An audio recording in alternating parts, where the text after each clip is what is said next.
America के 10,000 से जायद कैदी अमेरिकी जेलों में हैं। उसमें बदतरीन हालत में वो डॉक्टर आफिया सिद्दीकी है। इसराइल इस वक्त बदतरीन दहशतगर्दी का इर्तिकाब कर रहा है। दुनिया भर के ऊपर इसराइल की दहशतगर्दी वाजे हो चुकी है। आलमी इस्लाम की OIC का जो इजलास हुआ है वो बहुत मायूस कुन था। आलमी इस्लाम को फौरी तौर पर गजा के ऊपर हमले भी रुकवाने चाहिए। ये जो निगरान हुकूमत का स्टांस है ये गुलामाना है। पाकिस्तान के अंदर एक सॉफ्ट मार्शल लॉ है। अस्सलाम वालेकुम नाज़रीन, मैं हूं आपका मेज़बान मलिक राशिद नज़ीर। आप देख रहे हैं GTV डिजिटल। अभी हमारे साथ है सेनेटर मुश्ताक साहब मौजूद हैं, इनसे बात करते हैं। अस्सलाम वालेकुम सर। सर, सबसे पहले ये बताइएगा कि आज के आफिया सिद्दीकी का केस लगा है, उस बारे में क्या फैसला? देखें, डॉक्टर आफिया को 7,507 दिन हो गए हैं अमरीकी जेल में, और इसमें कई पॉलिटिकल हुकूमतें आई, निगरान हुकूमतें आई, लेकिन इसके बावजूद आफिया वहाँ जेल में हैं 7,507 दिनों से। ये इस बात की अलामत है कि सारी निगरान हुकूमतों और सियासी हुकूमतों ने मुजरिमाना गफलत की है, जिसकी वजह से एक बेगुनाह पाकिस्तान की बेटी हाफिज कुरान आफिया वो अभी तक अमरीकी जेल में। और किस जेल में है? FMC कॉरसवेल, जो अमरीका का बदनाम तरीन जेल है और जिसे जहन्नम का गढ़ा कहा जाता है।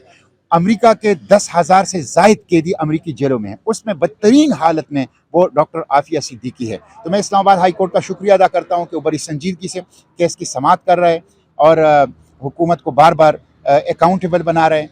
और आज भी हमने समाअत में हिस्सा लिया और हुकूमत से पूछा, और मैं हुकूमत से मुतालबा करता हूँ कि वो प्लान दे, डॉक्टर आफिया की रिहाई के लिए प्लान दे। और जो 5-6 तजावीज़ मैंने दिए हैं पॉलिटिकल लीगल, जिस पे चंद दिनों के अंदर आफिया पाकिस्तान आ सकती है, उसके मुताबिक आफिया की रिहाई के लिए वो कोशिश करें और नज़र आने वाले अमली इक़दाम उठाएं। अच्छा सर, ये बताइएगा कि जो फ़लस्तीन में इसराइल की जहरीत जारी है, इस बारे में आपका क्या है? इसराइल इस वक्त बदतरीन दहशतगर्दी का इर्तिकाब कर रहा है, क्राइम अगेंस्ट ह्यूमैनिटी का इर्तिकाब कर रहा है, जंगी जराइम का इर्तिकाब कर रहा है। गजा जो 23 लाख आबादी जिसमें आधे बच्चे हैं और जो चंद किलोमीटर पर मुश्तमिल इलाका है, उस पर जदीद तरीन हथियार आजमा रहा है। हॉस्पिटल्स को नहीं छोड़ा, 2 हॉस्पिटल्स जिसमें 1500 से ज्यादा लोग शहीद हो चुके हैं, उनको इसराइल ने निशाना बनाया है। दुनिया भर के ऊपर इसराइल की दहशतगर्दी वाजे हो चुकी है। वाइट फास्फोर्स बमों का इस्तेमाल कर रहा है जो ममनू है, और जिसको रिपोर्ट कर रहा है खुद यूनाइटेड नेशन कि वो वाइट फास्फोर्स का इस्तेमाल कर रहा है। तो इस बदतरीन दहशतगर्दी, ये जो लाइसेंस टू किल दिया है इसराइल को अमेरिका और यूरोप ने, जिसकी मैं मजम्मत करता हूँ, पूरी दुनिया के बाज़मीर इंसानों से कहता हूँ कि वो गजा को बचाने के लिए, इसराइल की दहशतगर्दी को रोकने के लिए आवाज़ उठाएं, मुत्तहिद रहें, इसी तरह जदोजहद जारी रखें। आलमी इस्लाम की OIC का जो इजलास हुआ है वो बहुत मायूस कुन था। यह सिर्फ रिटॉरिक है, सिर्फ ज़बानी जमा खर्च हैं, सिर्फ सियासी बयानबाजी है। उन्होंने कोई अमली इकदाम नहीं किया। OIC डेड हॉर्स बन चुका है। वो गजा के लोगों के कत्लेआम का तमाशा देख रहा है।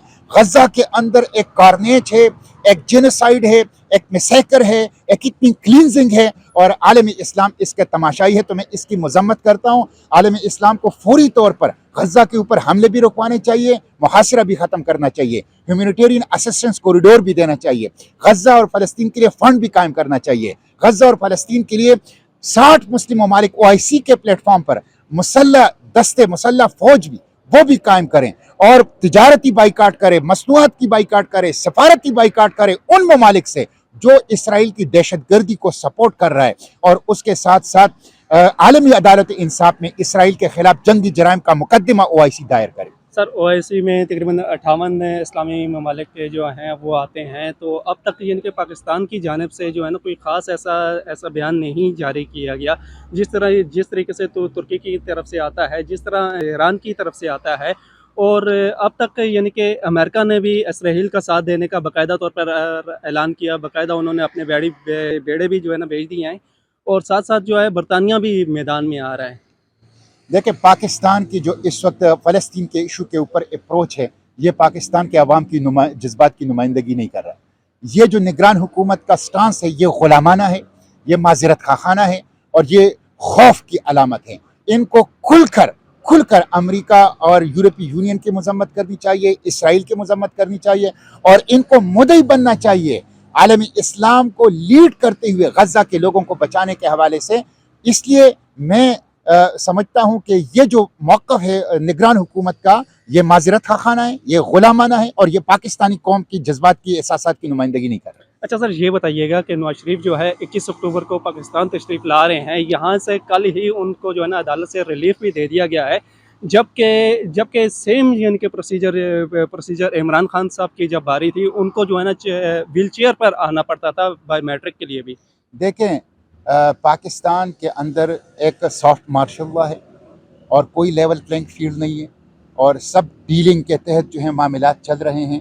नवाज शरीफ को किसने भेजा था, नवाज शरीफ को कौन ला रहा है, सारी चीज़ें वाज़ेह है। डील के तहत आ रहा है और नवाज शरीफ ने पहले कौन से कारनामे सर अंजाम दिए हैं। आज अगर पाकिस्तान की ये सूरत हाल है कि पाकिस्तान के ऊपर कर्ज़ों के अंबार हैं, आज अगर पाकिस्तान में बदतरीन महंगाई है, आज अगर पाकिस्तान का पासपोर्ट कमज़ोर है, आज अगर पाकिस्तान करप्शन में दुनिया के टॉप चंद ममालिक के अंदर हैं, तो ये तो इन्हीं की वजह से है।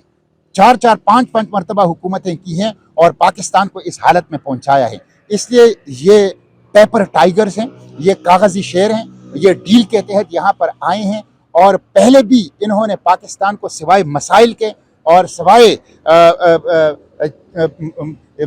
मुसीबतों के कुछ नहीं दिया। आइंदा भी ये पाकिस्तान को कुछ नहीं, ये आजमाए हुए लोग हैं, नाकाम लोग हैं, फेल लोग हैं और ये एस्टेब्लिशमेंट से डील करके पाकिस्तान आ रहे हैं।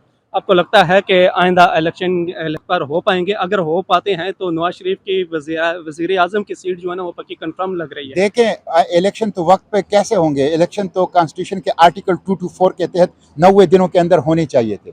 90 दिन में तो 60 दिन पूरे हो गए, अभी तक इलेक्शन कमीशन ने इंतखाबात की तारीख नहीं दी है। इलेक्शन कमीशन खुद दस्तूर से इनहिराफ का इर्तिकाब कर रहे हैं। ऐसा इलेक्शन कमीशन जो अरबों रुपए पाकिस्तानी आवाम के टैक्स पेयर का लेता है, किस लिए लेता है कि बर वक्त दस्तूर के मुताबिक फ्री फेयर और ट्रांसपेरेंट इलेक्शन कराएं। वो अगर ये काम नहीं कर सकती तो उसको ताले लगा देने चाहिए।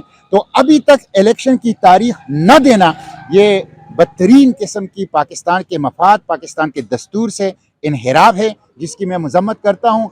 इलेक्शन इस वक्त कोई तारीख नहीं है, इलेक्शन भी शकूक व शुबहात के अंदर हैं। इसकी जिम्मेदार निगरान हुकूमत भी है, इसके ज़िम्मेदार पीडीएम की हुकूमत भी जिन्होंने इस तरह की कानून साजी की उस वक्त, और इसकी ज़िम्मेदार इस वक्त इलेक्शन कमीशन है कि जिन्होंने अभी तक इलेक्शन की तारीख नहीं दी है। और जिस तरह की सूरत हाल है, गिरफ्तारियाँ हैं, नैब को इस्तेमाल किया जा रहा है, FIA को इस्तेमाल किया जा रहा है, पुलिस को इस्तेमाल किया जा रहा है, मीडिया को इस्तेमाल किया जा रहा है, दूसरे स्टेट इंस्टीट्यूशन को इस्तेमाल किया जा रहा है। तो इससे वाज़ेह नज़र आ रहा है कि कोई लेवल प्लेइंग फील्ड आइंदा इलेक्शन में नहीं होंगे। जी, बहुत बहुत शुक्रिया।